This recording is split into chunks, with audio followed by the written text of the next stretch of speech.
I'm Janine. This is KUCI 88.9 FM in Irvine, and this is Get the Funk Out. Standing by to join me is award-winning writer, director, Sean Michael Beyer. Welcome to the show. Well, thanks for having me. This is I great. did pronounce your last name correctly, right? Yes, I always like, will they get it right? Will they get it right? And you did. It's you'd think it would be a U, but I had nothing to do with it. So What you could say is it's pronounced like Breyer's ice cream, but it's Beyer. Right, because everybody wants to call it like Bayer aspirin. Oh, right. So yeah. Oh, please! People have annihilated my name all my life. Jane Ann, Jean. Yeah. Oh yeah. Well, when I was younger, even Sean spelled Sean wasn't normal. Like, okay, Sion, scene. Really? Okay. Mikael Bear. Yeah. Right. Exactly. Yeah. So tell me about National Riff Day. Excuse me, National Day Riff. Yes. National Day Riff is a sketch comedy podcast, kind of like a Saturday Night Live sketch for your ears. Yes. It started out as text messages, believe it or not, to friends. I would just, like to make people laugh in the morning, kind of a thing, have a good day, whatever. And I started running out of things to say. And then I remember seeing National Day Calendar, their website, and it lists all of the special days throughout the year. And I started like, some of these days are so ridiculous. Sneak some zucchini in your neighbor's porch day, and all these things. And I started just coming up with little stories and creating characters. And my goal was to, let's say there was 4 different celebrations on a day. There's, like, for example, Taco Day is also Vodka Day. Nice. So and I liked both. So I would come up with a story that incorporated both of them. So, I like that. And it was always fun. Well, we need this levity right now, Sean. Oh, yes. Right? Yeah. Big time. I remember in high school pulling a prank on somebody and putting pizza in their mailbox, like pizza slices in the mailbox. I like that. I like that a lot. You're gonna have to use that one.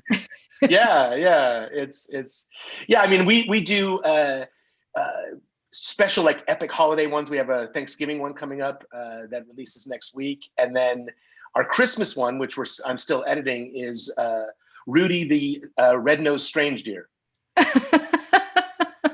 So we tell we put our own little twist on the Christmas classic, and it's not for children. So you got to do a Hanukkah one. I'm not opposed to that either. I'm not as familiar with Hanukkah, being not Jewish, but I'm not opposed to that. Whatsoever. Yeah. All right, cool. So I like how your episodes are short. They're not. Yes. Like, what are they? 7 minutes or even? They vary greatly. Our very first one was 90 seconds, actually. Yeah. And they probably average 7 to 9 minutes, depending.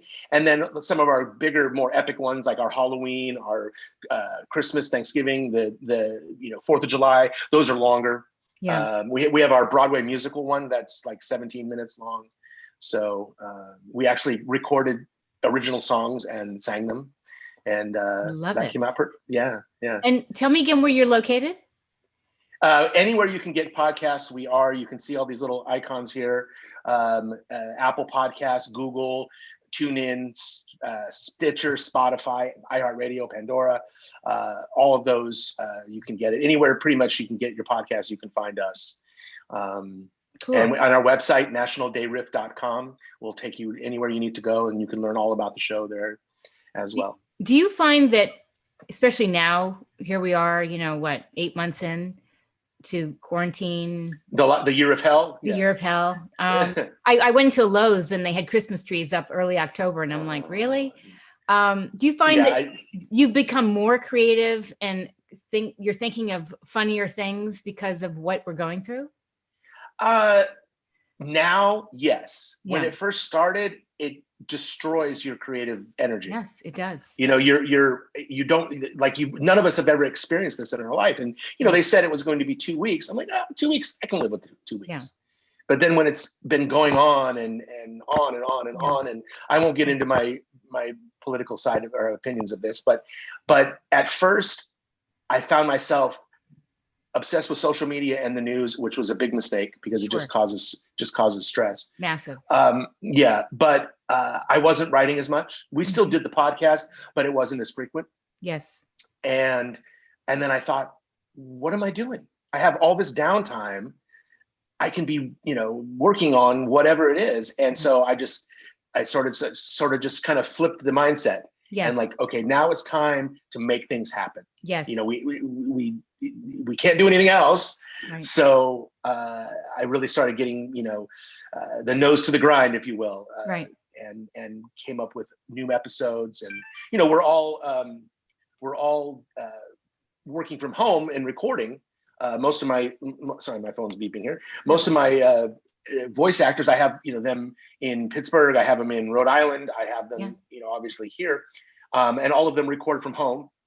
And so it sounds like we're all in the same room together, but we're across the country. Tell me about that process. So you have voice actors here, there, and everywhere. How does that work? Well, it starts obviously with a script, and I've written all but one of our 45 episodes, and then I send that out to all the cast. I give them a breakdown. If it's we have recurring characters that we bring back in certain times, but if it's new characters, then I give them a description and what I'm looking for. And if they have any questions, they'll call me or text me before they record, and then they all individually record. It's much like they do an animated, like Shrek or any of the big animated. None of the actors are really in the studio together, and that's the same with us. Yeah. And it's unfortunate because when we have recorded together, we get great results because you get that human interaction. Yeah. Right. But people would swear that we're all in the room together recording, and that's fine by me because it sounds. Yeah, because this isn't. One thing I want to emphasize, because for some reason people think it's an interview show. Because the term podcast sounds like talk radio. NPR-ish. Yeah. Yes, exactly. And we're nowhere near that. We are sketch comedy. We are playing fictional characters. I'm the host. I'm playing myself as the host. Mm-hmm. I also voice characters, but we are telling funny stories. We're not, there's no interviews and all that. And that's also why it's so short. Yes. Get your, we call it a dose instead of an episode. I love it. And wherever you get your podcast fix is where you can get us. I love it. Who are some of your heroes growing up? Like for me, I loved Gilda Radner. I have her album, and I just listened to. Have you ever listened to the song "Let's Talk Dirty to the Animals"? No, Look it up. Look it up on YouTube. Hysterical. Oh God, that's But anyway, funny. Tell me about who really made you want to go into this field. Well, I started acting very, very young, and I also played the piano. So I was always in music. I was always in, theater in high school and even before that, as well as community things. And I think, on the comedic side, I was always taken by Steve Martin because he could get away with anything. Yeah. Especially back in the day. Yes.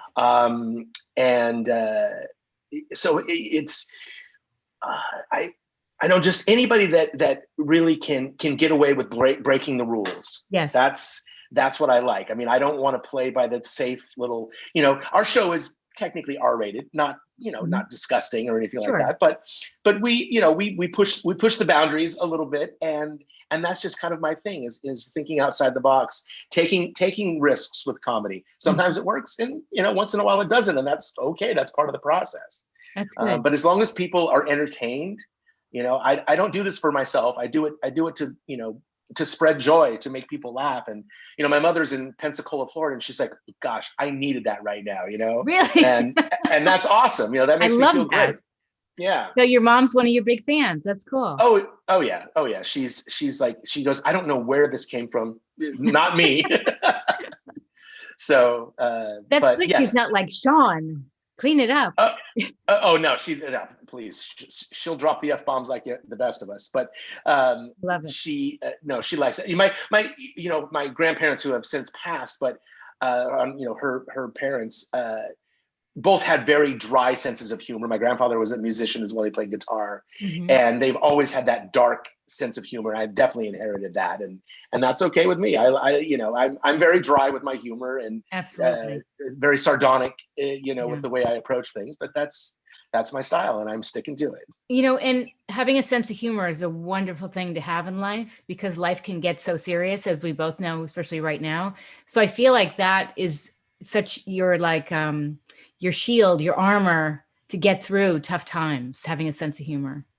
Oh, absolutely. I often, diffuse situations with humor. And Mm-hmm. if you can make someone laugh, there's that Smashing Pumpkins song, and the lyric is "disarm them with your smile." Yeah. And you really can. And I was interviewed early pandemic on a different venue, a podcast, friend of mine. And we talked about humor and, why we need humor. And, one of the things I said, with, the school shootings, which fortunately haven't happened because the children aren't in school, Mm-hmm. but people need humor. People need release. Right. Yes, a lot of the school shootings are mental illness, but some of these people have been treated so poorly, and there's no outlet. And don't take away our arts. Don't take away, that's one thing with the pandemic. You're taking away all entertainment. Yes. People need entertainment. And if you laugh, you're happy. It releases endorphins. If people laughed more, the world would be a better place. I mean, I know that's so prolific, but it's true. It's true. And also, when people see creative things online right now, they get inspired to go off and perhaps do their own thing. We need more of that. Yes, I mean, I've always supported arts in school, and just encouraging kids and helping them and teaching them. And I played music in school, and it was just so rewarding, and it keeps you out of trouble too. I mean, it's I also played in different cover bands, and I played the clubs in Los Angeles, and cool. And it's such a it's so rewarding just to entertain. I have no reason to do anything for vanity. Mm-hmm. If I don't make you laugh, smile, feel good, whatever it is, that I haven't done my job. I'm not here to do it for myself. My pleasure comes by entertaining others. Fantastic. Anything else you'd like us to know about your show? Please subscribe, share it on social media. Okay. It's fun.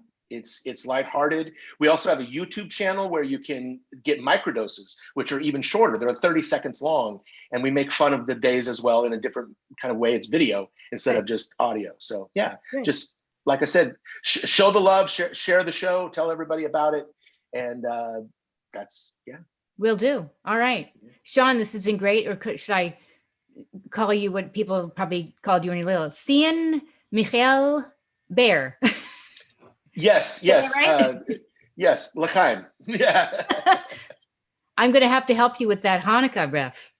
Yes. Yeah. Well, hey, you. Yes, we'll do that. It will be dark.